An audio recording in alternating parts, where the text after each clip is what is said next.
ఆదికాండము 39వ అధ్యాయము. యోసేపును ఐగుప్తునకు తీసుకొని వచ్చినప్పుడు ఫరో యొక్క ఉద్యోగస్తుడును రాజసంరక్షక సేనాధిపతియు నైన పోతీఫరనునొక ఐగుప్తీయుడు అక్కడికి అతన్ని తీసుకొని వచ్చిన ఇష్మాయేలీ యొద్దనతనిని కొనెను. యెహోవా యోసేపునకు తోడై ఉండెను గనుక అతడు వర్ధిల్లుచు తన యజమానుడగు ఆ ఐగుప్తీయుని ఇంట నుండెను. యెహోవా అతనికి తోడై ఉండెననియు అతడు చేసినదంతయు అతని చేతిలో యెహోవా సఫలము చేసెననియు అతని యజమానుడు చూచినప్పుడు యోసేపు మీద అతని కటాక్షము కలిగెను గనుక అతని యొద్ద పరిచర్య చేయువాడాయెను. మరియు అతడు తన ఇంటి మీద విచారణకర్తగా అతన్ని నియమించి తనకు కలిగినదంతయు అతని చేతికి అప్పగించెను. అతడు తన ఇంటి మీదను తనకు కలిగిన అంతటి మీదను అతన్ని విచారణకర్తగా నియమించిన కాలము మొదలుకొని యెహోవా యోసేపు నిమిత్తము ఆ ఐగుప్తీయుని ఇంటిని ఆశీర్వదించెను. యెహోవా ఆశీర్వాదము ఇంటిలోనేమి పొలములోనేమి అతనికి కలిగిన సమస్తం మీదను ఉండెను. అతడు తనకు కలిగినదంతయు యోసేపు చేతికి అప్పగించి తాను ఆహారము తినుట తప్ప తనకేమి ఉన్నదో ఏమీ లేదో విచారించినవాడు కాడు. యోసేపు రూపవంతుడును సుందరుడై ఉండెను.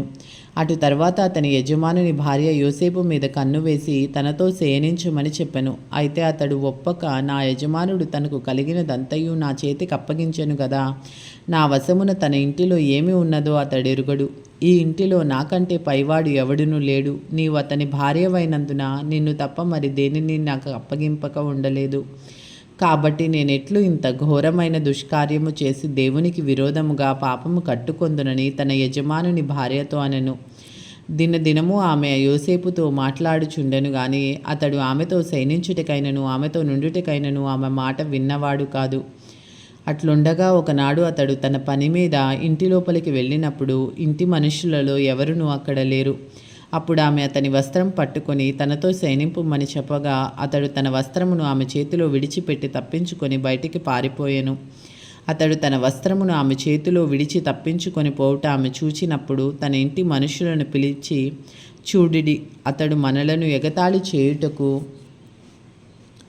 ఒక హెబ్రీయుని మన యొద్దకు తెచ్చి ఉన్నాడు.